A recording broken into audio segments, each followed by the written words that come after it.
Muito boa noite, minha Paraíba. Começamos agora ao vivo pela sua TV Arapuã, mais um Frente a Frente nesta segunda-feira.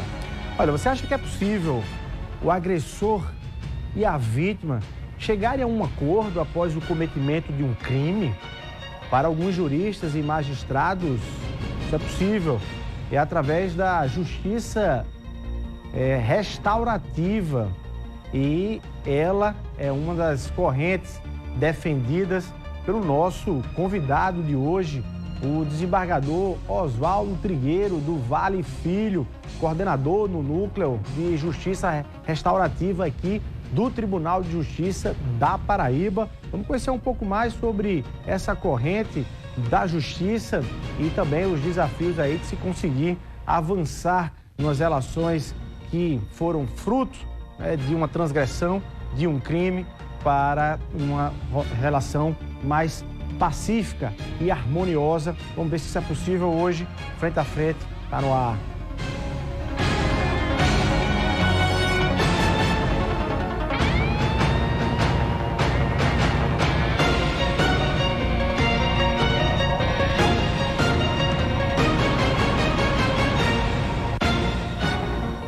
Muito boa noite, doutor Oswaldo Trigueiro.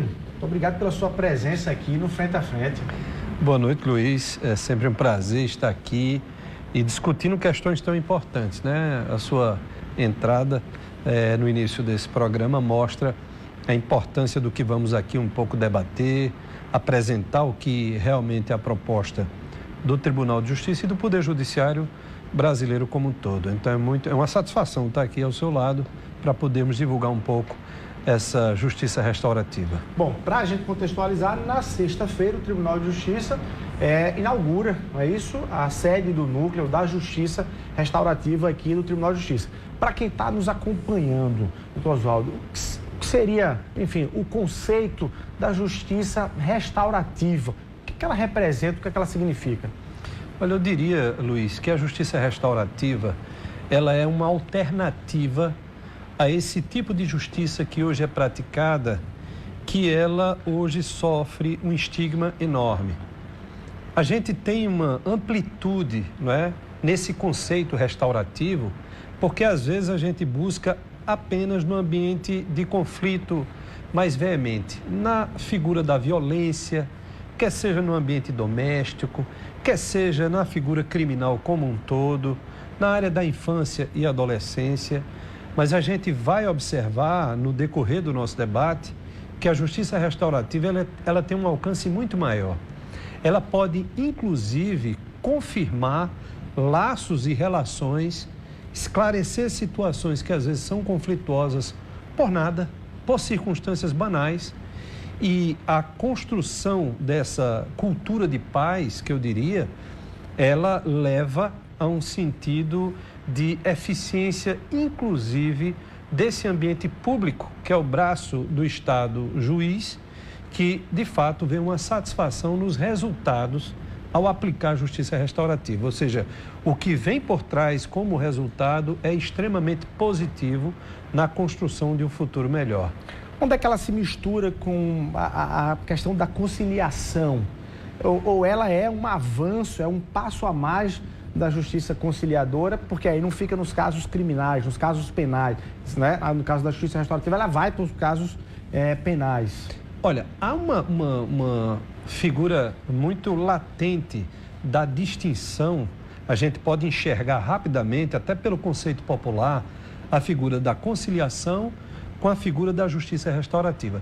Não deixam de ser métodos alternativos de composição de conflitos. Só que no ambiente da conciliação, a gente liga muito mais, ou logo liga, a figura da conciliação no ambiente civil. Nas situações de dívidas, de contextos, vamos dizer assim, mais na área particular ou privada. Uma batida de carro, uma acidente... Isso, são essas... Questão patrimonial. Patrimonial, são essas circunstâncias que logo a gente liga a figura da conciliação. A área alternativa, ou seja, que vem com a justiça restaurativa, a gente também liga logo uma alternativa à circunstância criminal. Ou seja, em que pese ela tem um alcance muito maior, mas o primeiro momento, esse primeiro encontro, ele vem com a área criminal, no ambiente de violência, onde a coisa é bem mais aguda, onde o estigma é bem mais forte. Desembargador, você é oriundo do Ministério Público, né, do Estado, foi Procurador-Geral de Justiça da Paraíba, está completando esse ano 10 anos, né, ali no pleno do Tribunal de Justiça do Estado. Como é que o Ministério Público vê esse debate? O Ministério Público também, ele como autor das ações penais, também, enfim, defende essa corrente, esse caminho? Não tenha dúvida. O MP tem um viés mais acusatório e quer que as coisas sejam... Mas não, Luiz, eu acho assim que o Ministério Público, ele tem uma perspectiva de, vamos dizer assim, representar a sociedade, né? A população, a comunidade como um todo. E é evidente que o Ministério Público não está com os olhos fechados e nem tem aquela característica do acusador, do sistema acusatório puro, né? Em que ele é aquela figura que, em nome da sociedade, quer a punição, quer a condenação. Não. Eu acho que existem várias vertentes dentro do Ministério Público que humanizaram o ambiente e quando ele consegue enxergar uma perspectiva de diminuição nos índices de violência, o Ministério Público sempre tem investido nisso. Então, o planejamento estratégico do Ministério Público, eu conversava com o Procurador-Geral, Antônio Hortêncio, recentemente, e ele tem sim, um dos programas do seu projeto estratégico tem relação com a chamada justiça restaurativa. E é justamente nesse tipo de parceria, eu acho que a gente chama de parceiros, né, que são vários, o Ministério Público é um deles. Então há essa reciprocidade, tanto que na inauguração lá do nosso núcleo estadual de justiça restaurativa em Campina Grande, a gente vai ter a presença importante e muito colaborativa do Ministério Público. No caso do Ministério Público, claro que em outra esfera, mas os acordos de leniência, a defesa por parte do MP dos acordos de leniência, é um passo e uma sinalização nesse sentido. Não tem dúvida. Eu acho que isso mostra, não é, uma possibilidade de uma situação alternativa àquela punição comum. Eu outro dia me deparei com um caso sob a perspectiva da improbidade administrativa, onde se observou, né, aquela não persecução na área penal, civil. Tem a penal e tem na área civil, no ambiente da improbidade.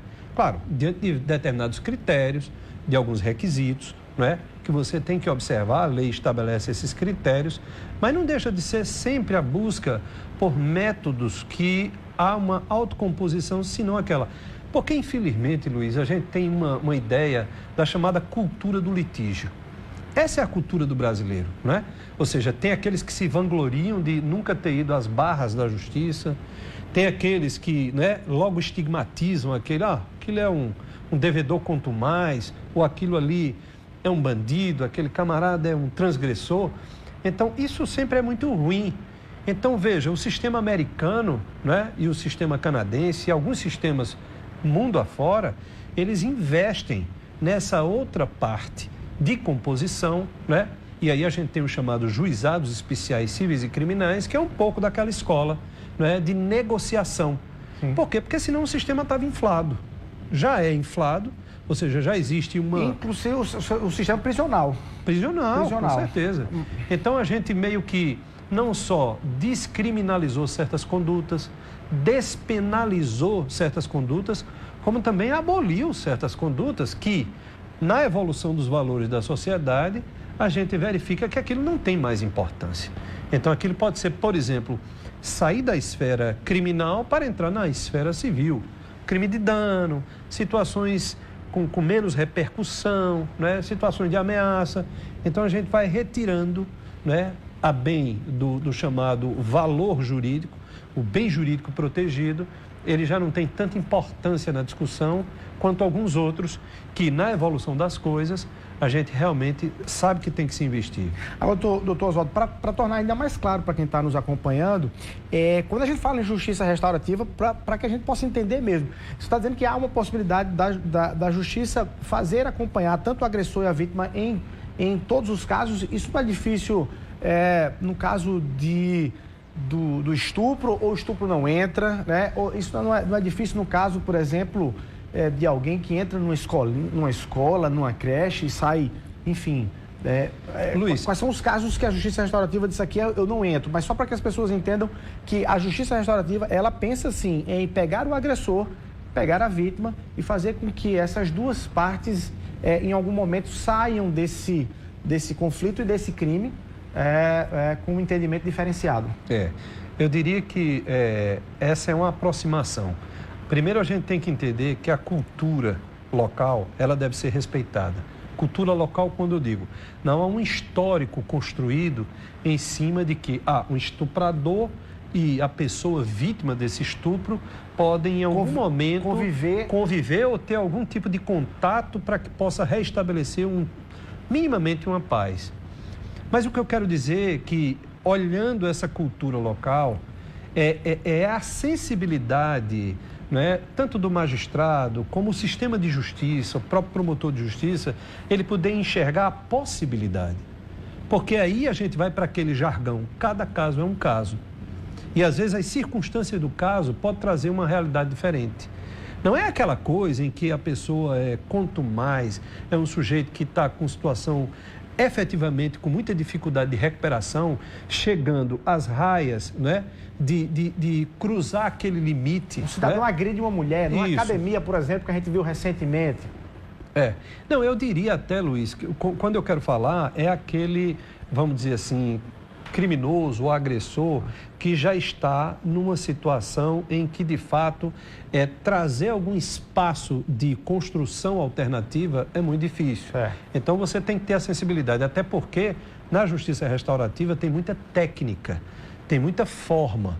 Então, essa é uma figura que a gente humaniza esse ambiente. Mas o que eu quero dizer é que na hora em que você estabelece a figura do crime, e aí isso dito pelos estudiosos, observe, você sempre olha para a figura do passado, do momento histórico, um fato que aconteceu. E uma vez identificado aquele crime, você não encontra no sistema atual retributivo uma perspectiva de recuperação, um horizonte. Não existe. E é justamente na justiça restaurativa que você busca o outro olhar, o olhar para o futuro. Agora, como disse, isso tem que ter técnica, isso tem que ter forma. E uma coisa que é importante, Luiz, muito interessante na chamada justiça restaurativa, é que esse encontro, ele não é simplesmente um encontro de impacto. Não, vamos botar os dois juntos e vamos estabelecer uma composição. Se abrace. Não é isso. É uma situação em que você tem que construir pela família, entender o contexto, é o diálogo, é o ouvir. E isso eu não falo de vítima e agressor, não. Estou falando do técnico, que é chamado de facilitador, e ele escuta, porque aquela pessoa tem uma história a contar. E sabe qual é o grande barato dessa história? E aí, concluindo, eu ia perguntar sobre resultados. Nessa parte, esse resultado, é que quando você alcança essa justiça restaurativa, e isso a gente vê em diversos exemplos, há uma coisa fantástica. Na área do agressor, é uma consequência natural, porque é conscientizá-lo do nível de agressão, do mal que cometeu, da dimensão e consequência daquela pessoa. Na hora que o ser humano ele tem essa consciência, Luiz, tem uma grande vantagem, ele deixa de reincidir. Ele passa a ter outra visão, ele passa a ter outro olhar. Da mesma forma a vítima. Porque a vítima, eu acho que o crime, a justiça criminal, essas situações de violência, isso está tão banalizado na nossa sociedade que a vítima simplesmente ela faz aquela situação meio que mecânica. Ela vai, denuncia, coloca e depois ela é simplesmente esquecida. E veja... E fica com trauma. E fica com trauma.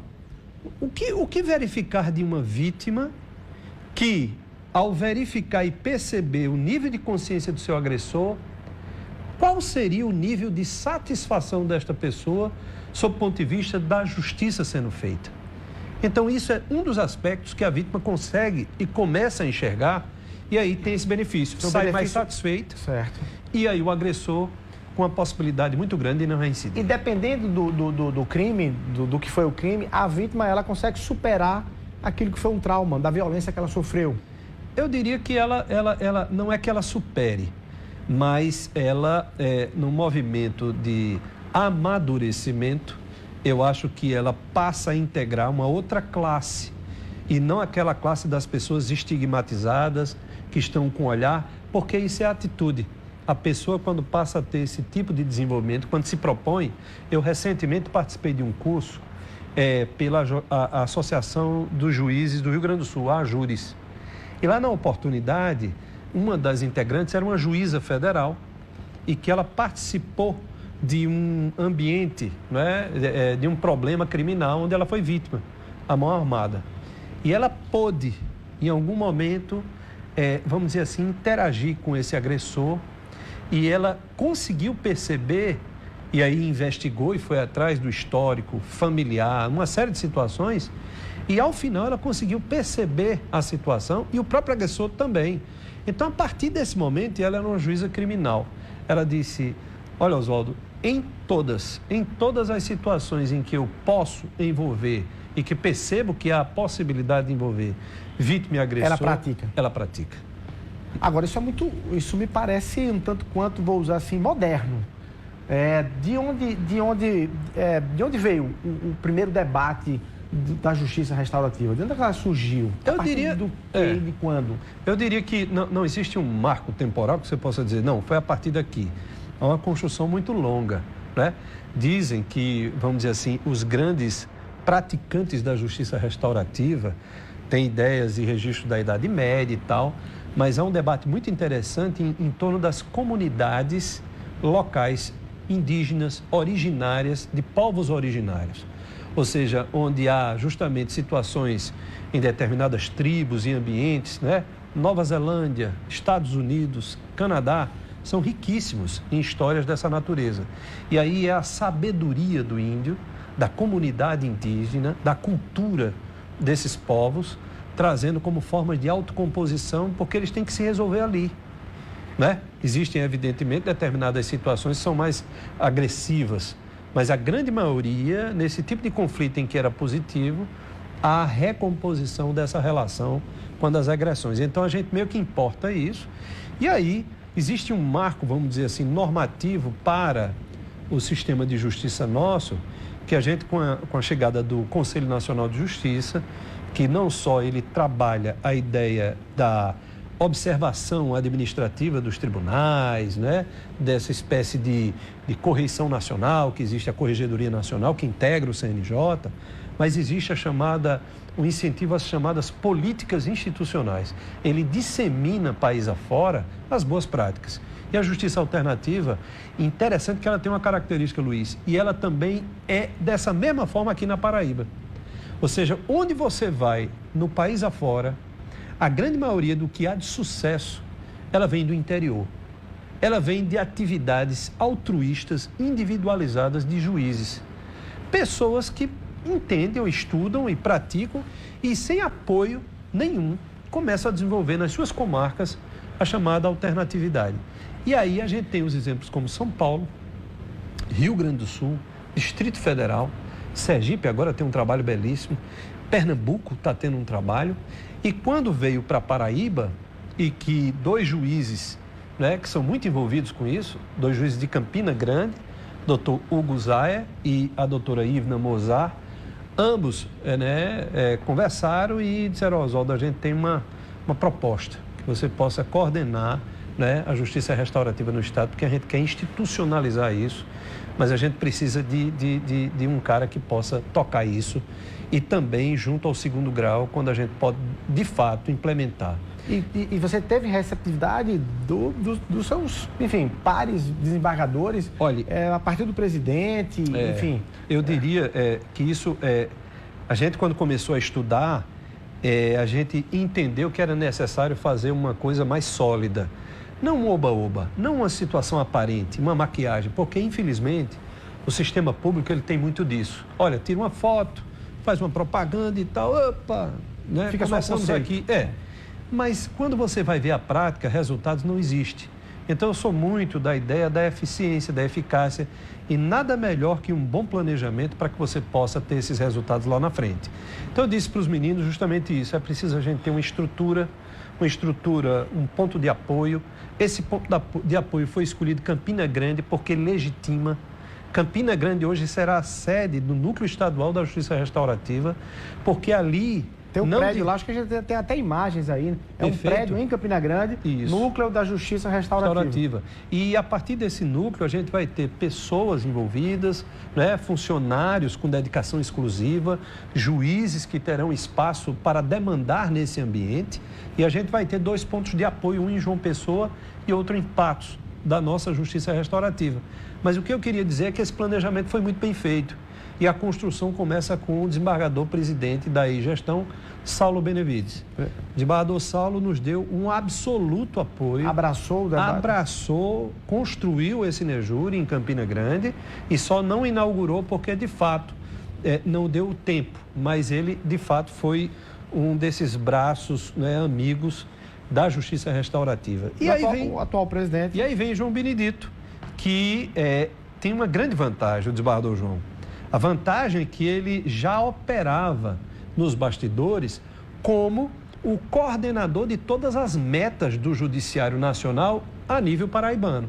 Então, um cara que conhece extremamente os projetos, aliás, ele tem uma frase que, para conceituar a Justiça Restaurativa, que eu acho muito importante, que ele diz: a Justiça Restaurativa é a conquista da paz social. Isso. É a luta pela paz social. É a busca por essa paz.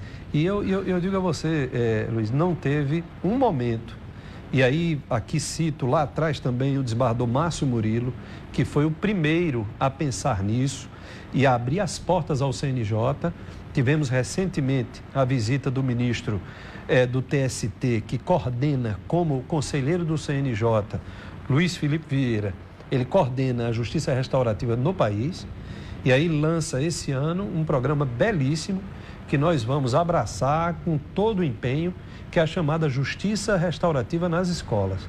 Então, isso vai ser um salto importante de qualidade nesses projetos pilotos que a gente pretende implementar. Contra o bullying? Não diria só quanto a isso. Às vezes, eu estava lendo um livro em que, às vezes, em determinadas localidades em que você mora, ou bairro, ou cidades e tal, é motivo de vergonha você dizer que é daquela cidade ou é daquele bairro que mora ali. Por quê? Porque aquilo ali é ligado ao quê? Ao tráfico, ao crime e tal.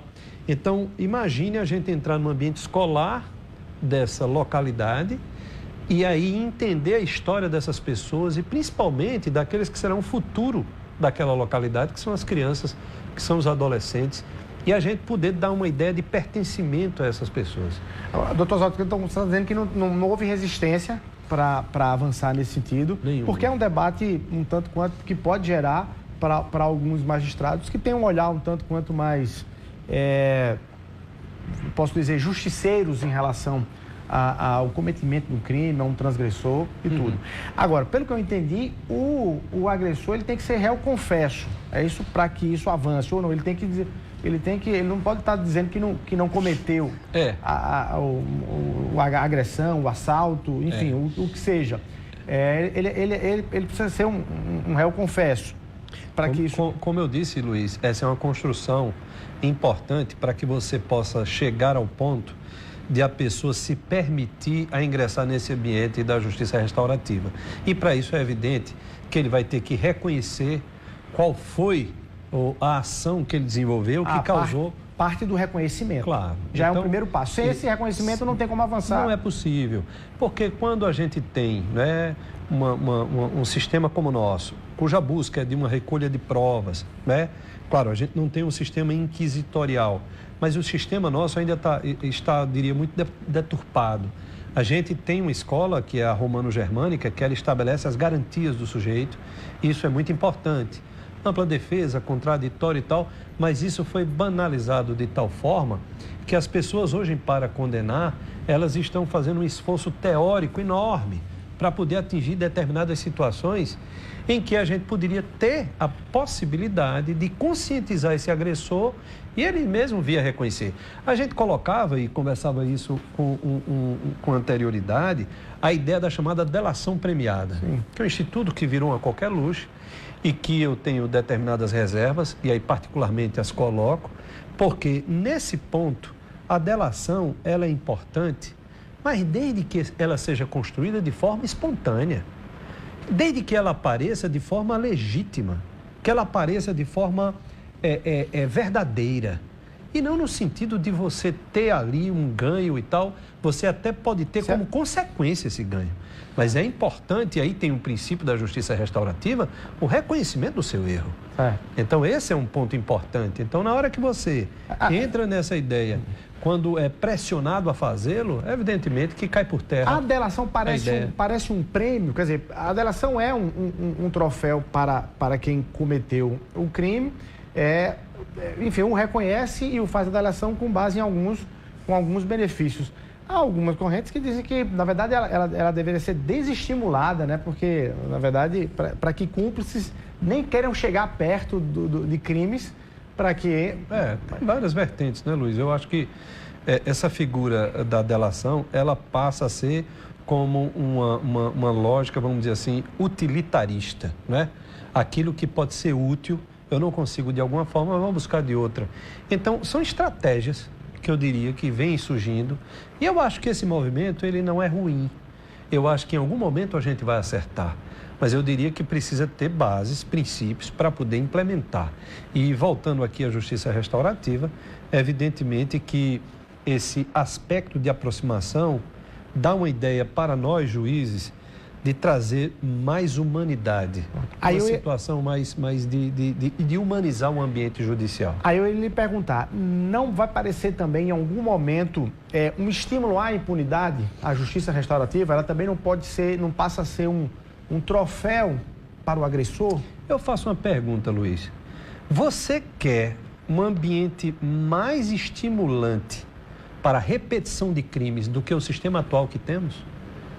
Ou seja, onde a gente não encontra, ou são falsas, né, punições, ou situações em que a gente fica aí a toda hora vendo a crítica que recai sobre o judiciário. Como é que a gente vai, prende o outro solta? Tem esses discursos, não é verdade? É preciso entender e repensar um pouco esse sistema. E alguns saem mais vingativos. Que está deslegitimado. Ou seja, se você observar, se a gente for fazer efetivamente... tiver um olhar mais crítico sobre o que pensa a população sobre o sistema criminal, sobre o sistema punitivo, sobre o sistema de recuperação, essa ideia de retribuição.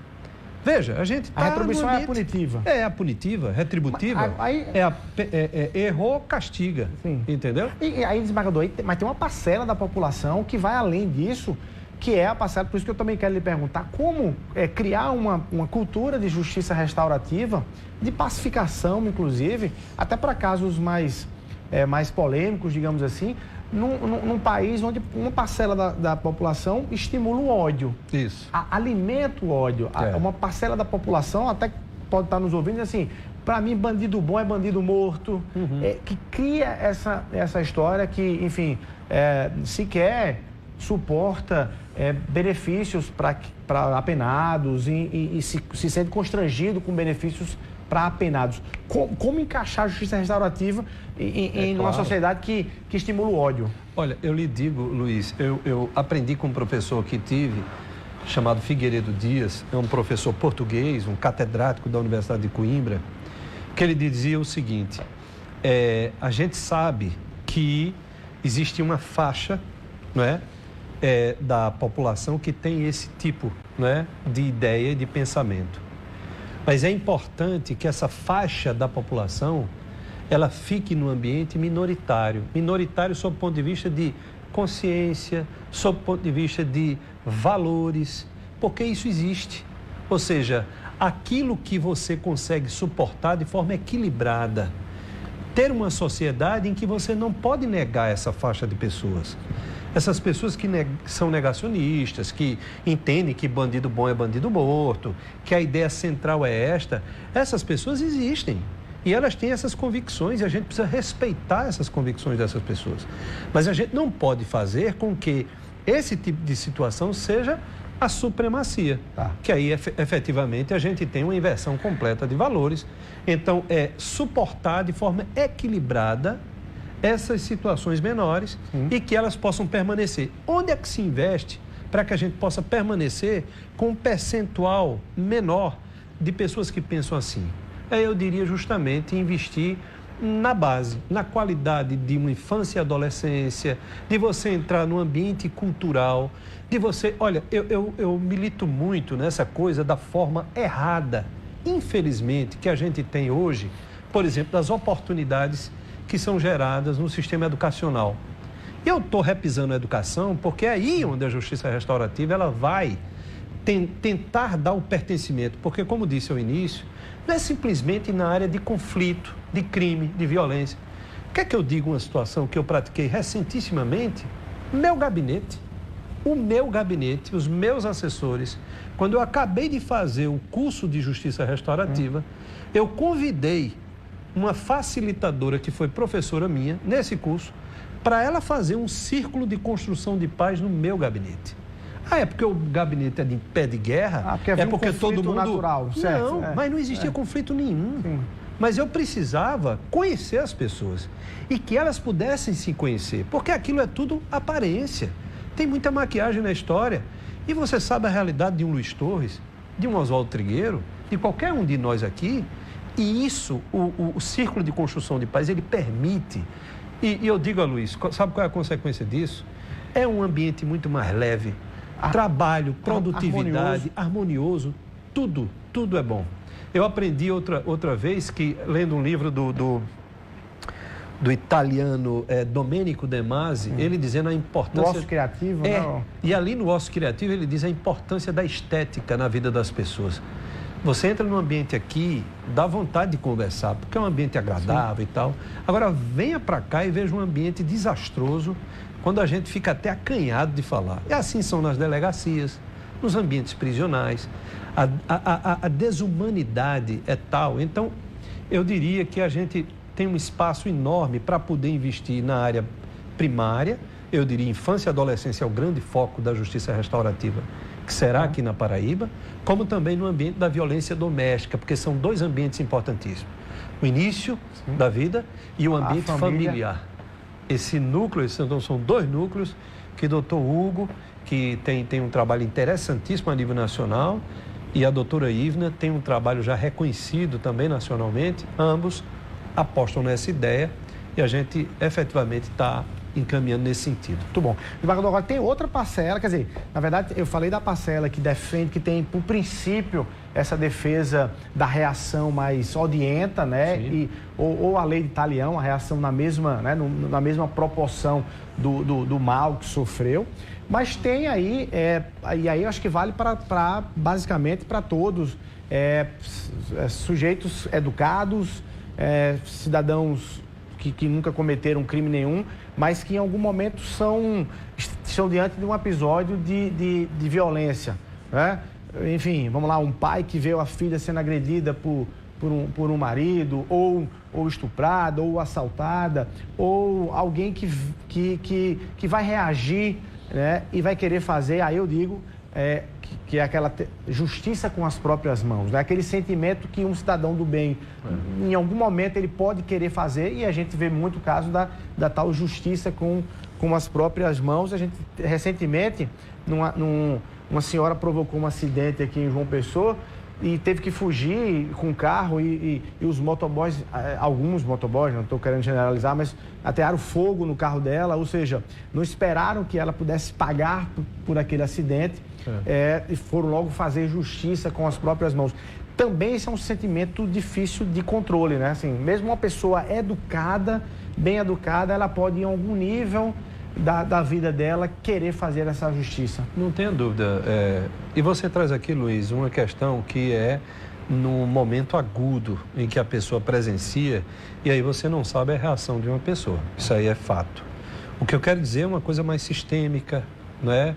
Em que a gente possa atuar e possa perceber que a população, ela passa a acreditar num tipo de justiça. Então, quando você consegue, né, trazer para este ambiente um nível, como disse, de satisfação da vítima e um nível de conscientização do agressor, investir nisso, dentro daquilo que de fato é possível, eu acho que a gente tem uma perspectiva alternativa importante.